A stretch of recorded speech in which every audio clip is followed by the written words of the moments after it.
Muchas gracias, Presidenta.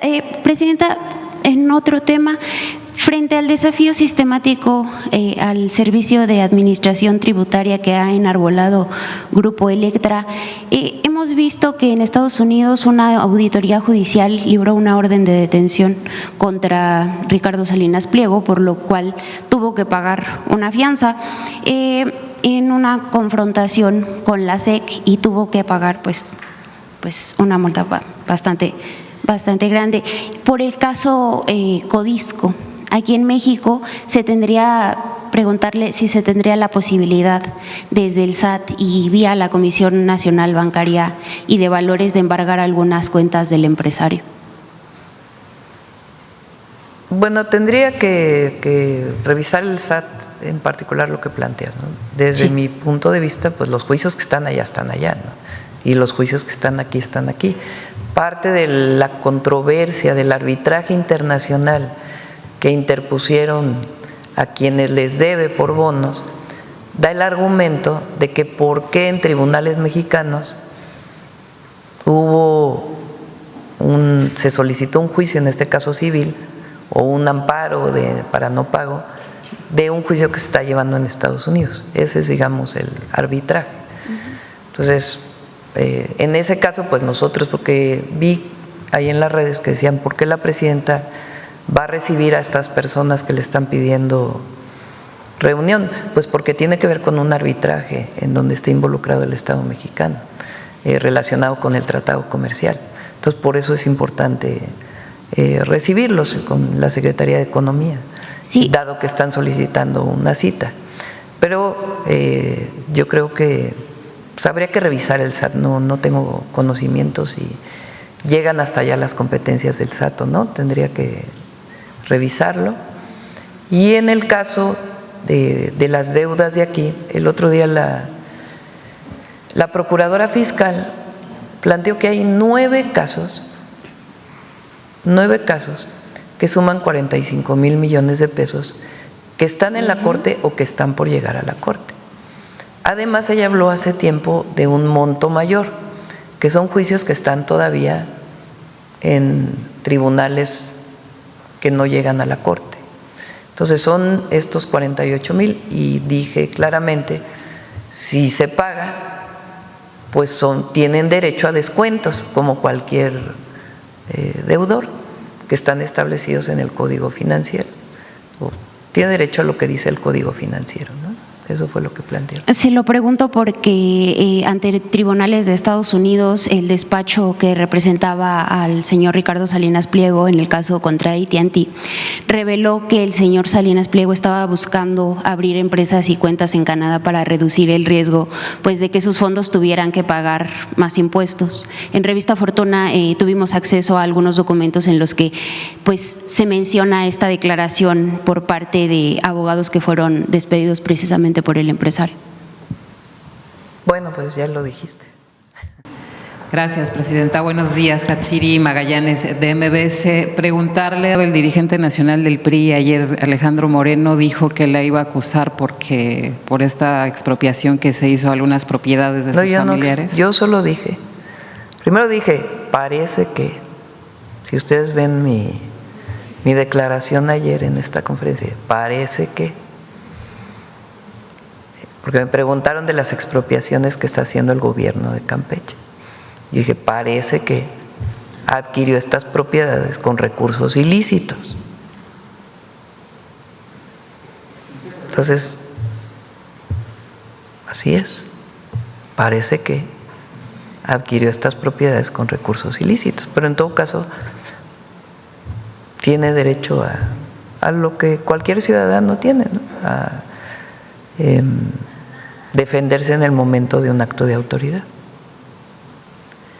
Presidenta, finalmente, ayer el Senado determinó que la ley de amparo sea retroactiva. Preguntarle si usted respalda este cambio, ¿no sería inconstitucional? Qué bueno que lo preguntas. Nosotros enviamos una iniciativa que no tenía este agregado que le hicieron en el Senado. Primero, hay que respetar la Constitución. La Constitución establece claramente que no debe haber retroactividad en las leyes, a menos que uno cambie la Constitución y en ese cambio en la Constitución establezca las condiciones para contratos previos o para otras acciones. Tendría que cambiarse la Constitución, pero en las leyes pues no puede haber retroactividad. Eso es lo primero y hay que respetar la Constitución. Vamos a ver exactamente por qué incorporaron este transitorio, que lo que dice es que a partir de que se apruebe la ley, pues lo nuevo ya tiene que ir con ese decreto. Desde mi punto de vista, pues no era necesario poner ese transitorio, ¿no? Porque si es a partir de que se emite la ley, lo nuevo pues ya entra con la nueva ley, pues ¿para qué se pone el transitorio? Ese es mi punto de vista, no soy abogada, pero creo que así debe ser. ¿Qué plantea la ley de amparo? Esto es muy importante porque ha habido de que estamos queriendo quitar el derecho de los mexicanos a tener el amparo frente a un acto de autoridad. Entonces, primero, la Constitución no se modifica. Y segundo, las principales modificaciones, por lo menos las que yo considero que son las más importantes, son tres. La primera es la reducción de tiempos en la aplicación de la justicia, que tiene que ver no solo con la ley de amparo, sino con otras leyes que están por aprobarse. Eso viene de la reforma constitucional del Poder Judicial. Estos casos que hay en México en donde alguien se ampara y puede tardar 20 años en resolverse, pues no hacen que haya una justicia expedita. Entonces, estas leyes tienen el objetivo de reducir los tiempos de los tribunales para que se puedan resolver más rápido los casos, en particular los casos comerciales o los casos de deudas fiscales, que sean más rápidos la resolución. Entonces, lo primero son los tiempos. Lo segundo, en el caso de la unidad de inteligencia financiera, cuando se congela una cuenta que presuntamente tiene lavado de dinero, actualmente, por una jurisprudencia, se les permite que puedan solicitar una suspensión a ese acto de autoridad. Los jueces, casi automáticamente les dan la suspensión. ¿Qué es lo que pasa? Vacían la cuenta en ese instante. Y entonces sigue el amparo, pero la cuenta ya tiene un peso.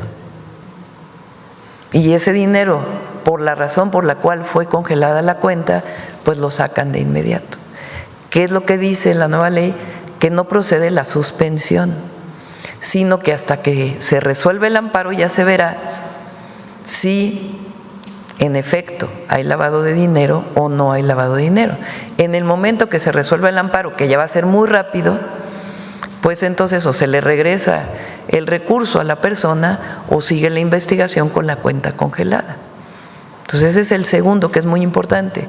No es que ahora la autoridad va a estar congelando cuentas y se va a robar el dinero y no sé qué, como han estado diciendo, sino sencillamente cuando hay presunción de lavado de dinero, pues entonces se congela la cuenta, pero no puede haber suspensión inmediata para que se vacíe la cuenta, sino que tiene que resolverse de fondo. Ese es el segundo. Y el tercero tiene que ver con las resoluciones de la Corte. Entonces, en el caso de asuntos fiscales, 15 años de juicios de amparo, la Corte finalmente va a decidir. Cuando decide la Corte, pues ya es una decisión final. En la actual ley de amparo, cuando se va a aplicar ya la resolución, el privado se puede volver a amparar y pueden volver a pasar 15 años. Entonces, lo que dice la nueva ley es que cuando hay la aplicación de una resolución de la Corte, no puede haber suspensión inmediata, sino que la suspensión viene hacia el proceso final, y si otorga la suspensión un juez, tiene que depositar en garantía lo que debe al fisco. Esos son los tres cambios fundamentales. Entonces, desde mi punto de vista, hay un juicio de amparo. Va a resolver la Corte. La Corte resuelve. Ya sería un nuevo amparo el que solicitaría el privado, ¿estamos de acuerdo? Frente a la resolución o la aplicación de la resolución de la Corte. Ya es un nuevo amparo. Ya no son los amparos de antes, porque ya resolvió la Corte. La Corte está resolviendo todo el juicio de amparo o varios juicios de amparo del particular. Cuando la Corte resuelve y el privado quiere ampararse, pues es un nuevo juicio de amparo, no es continuidad de lo anterior. Ese es mi punto de vista. No soy abogada, pero muchas veces las leyes pues es sentido común. Entonces, no tengo conocimiento de por qué el Senado o la Comisión del Senado incorporó este transitorio. Me parece, desde mi punto de vista, pues que tiene que garantizarse que los juicios que hoy están en amparo, que no han llegado a la Corte y que no representan un nuevo juicio de amparo, pues tienen que seguir con las leyes anteriores, porque ya es un procedimiento previo, no hay retroactividad en las leyes. El tema es a los nuevos amparos, aunque sea un caso del pasado. Si es un nuevo amparo, pues entonces se aplica la nueva ley. Ese es mi punto de vista, pero pues ahora que vaya a la Cámara de Diputados, pues tendrán que revisar. Y el día de hoy en el Gabinete de Seguridad le pregunté a la consejera jurídica y me dijo pues que iban a revisar en particular pues este transitorio que se incorpora en el Senado.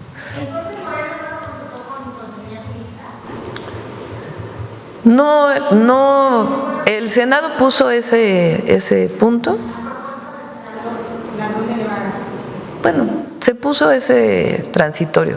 No, digamos, aquí es un asunto de garantizar la no retroactividad, ¿no? Que lo establece claramente la Constitución. Entonces, más allá de si se consultó o no se consultó, ese transitorio que se incorporó, pues tiene que revisarse si la redacción garantiza lo que se está planteando o no. Desde mi punto de vista, cualquier nuevo amparo, aunque sea de un juicio anterior, cualquier nueva solicitud de amparo, pues a partir de la aprobación de la ley de amparo, pues ya se aplica lo nuevo. A los juicios de amparo que están en tribunales, pues no se les puede aplicar porque ya vienen de antes. Pero a cualquier nueva solicitud, pues es la nueva ley, ¿no? No, pues tiene que ver la Cámara de Diputados. No, tiene que revisarse en la Cámara de Diputados y la Cámara de Diputados en todo caso, en su argumentación, si se queda ese transitorio, pues tiene que dejar claro que queda a salvo la retroactividad establecida en la Constitución y a qué se refiere ese transitorio, ¿no? Entonces, para que no haya ningún problema en la aplicación de la ley por un juez. Hola, presidenta. Buenos días. César Huerta, de la revista Polemón. Pues hoy es 2 de octubre y recordamos la matanza de Tlatelolco de 1968, cuando el régimen autoritario del PRI ordenó disparar contra los estudiantes que luchaban pues por la democracia. Ayer, en el aniversario del primer año de su gobierno que organizó Morena, el monero Rafael Barajas, el Fisgón, y me gustó mucho esto que dijo, pues recordó cómo el presidente López Obrador recuperó esa democracia que el viejo régimen arrebató y que paradójicamente pues hoy hay personajes como Alito, Salinas Pliego o Lili Téllez quienes se atreven a decir que no hay democracia. ¿Coincide con el Fisgón en que pues solo son ellos los que dicen que no hay democracia en este país, presidenta? ¿Y por qué pues es tan importante esto que se recuperó con la llegada del presidente López Obrador y con usted también aquí? La historia de represión asociada al primer periodo del PRI antes del neoliberalismo es muy grande. Hay muchos casos de represión a movimientos sociales, sindicales, muchísimos casos, mineros, ferrocarrileros, presos políticos, el periodo también de desaparición forzada de personas por motivos políticos. Es muy amplio. Nosotros sostenemos que ahí donde se utilizó a Fuerzas Armadas para reprimir, la decisión siempre fue de un civil, que era el presidente de la República. En el caso del 68, la orden de la represión, reconocida por él mismo, fue de Díaz Ordaz. Incluso hay muchos libros sobre eso, de cómo se utilizó al Estado Mayor Presidencial y al Ejército de manera distinta. Por eso la decisión del presidente López Obrador de desaparecer el Estado Mayor fue muy importante por muchas razones. Obviamente la austeridad, el que no tendría por qué haber 8,000 soldados cuidando al presidente o a la presidenta, pero además porque era un grupo de élite. Entonces eso desapareció y se regresó al ejército. Pero son muchas historias. Eso era autoritarismo. A nosotros nos tocó, digo a nosotros, mi generación, digamos la última parte de ese, ya cuando participamos políticamente, de ese periodo autoritario. Yo recuerdo el primer 2 de octubre donde yo participé marchando, pues fue en el 78. Entonces, las cartulinas, o bueno, los pósters que anunciaban la asistencia a la marcha, tenían las fotos de los desaparecidos políticos, porque era la época en que doña Rosario Ibarra de Piedra y otras madres se habían empezado a organizar para hacer visible que había desaparición forzada por motivos políticos. Y si pegábamos un cartel, pues teníamos que estarnos cuidando porque te perseguían.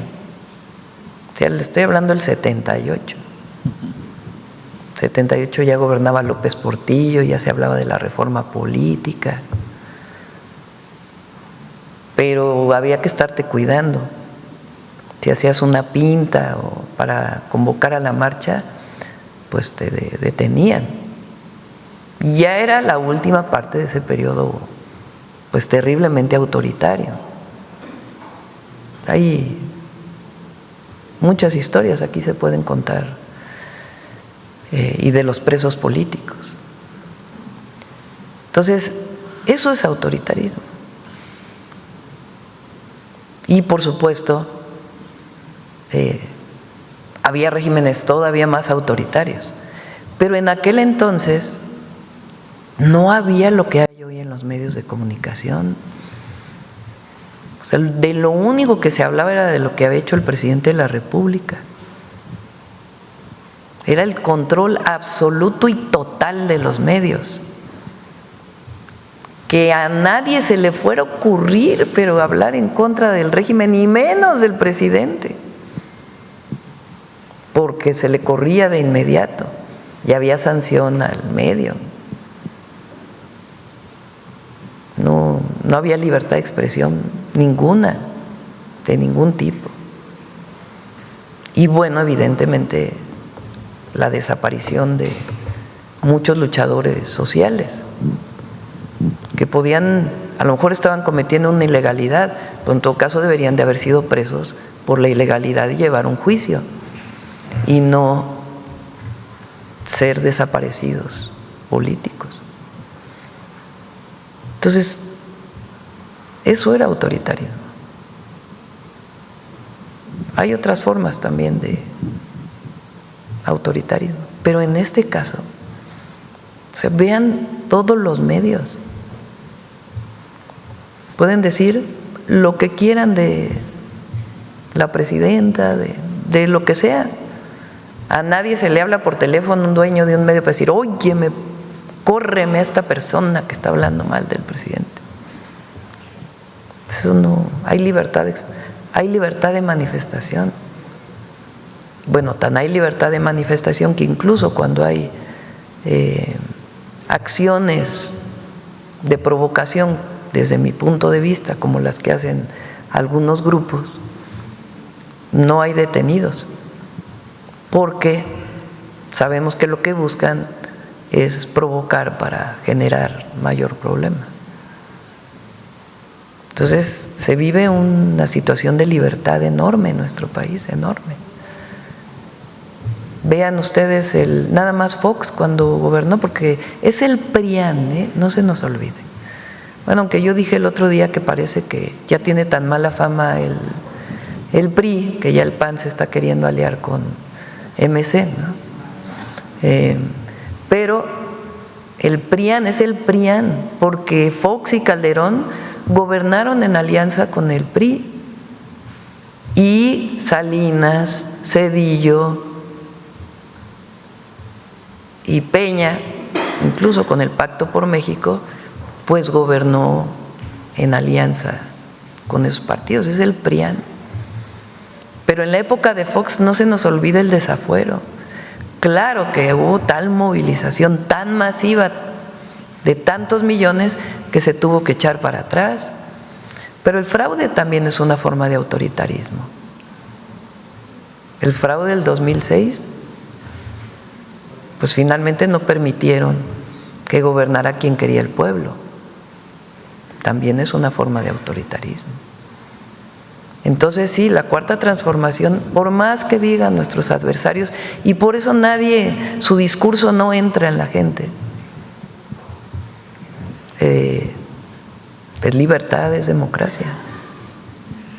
Y justo, Presidenta, pues relacionado a esto, ayer, bueno, como usted también, como se mencionó aquí, la encuesta ENCOL que se publicó en El País le da un 78% de aprobación de los mexicanos, pero llama mucho la atención que en el caso, por ejemplo, de Lili Telles, el 52% de los mexicanos tienen una opinión negativa sobre ella. Lo mismo pasa con Salinas Pliego, quien tiene el 48% de negativos, y de Alito, que pues tiene el 67% de negativos. Es decir, Presidenta, pues quienes la critican a usted y a la 4T tienen el total rechazo del pueblo. ¿Qué piensa sobre esto? Ya no me voy a meter.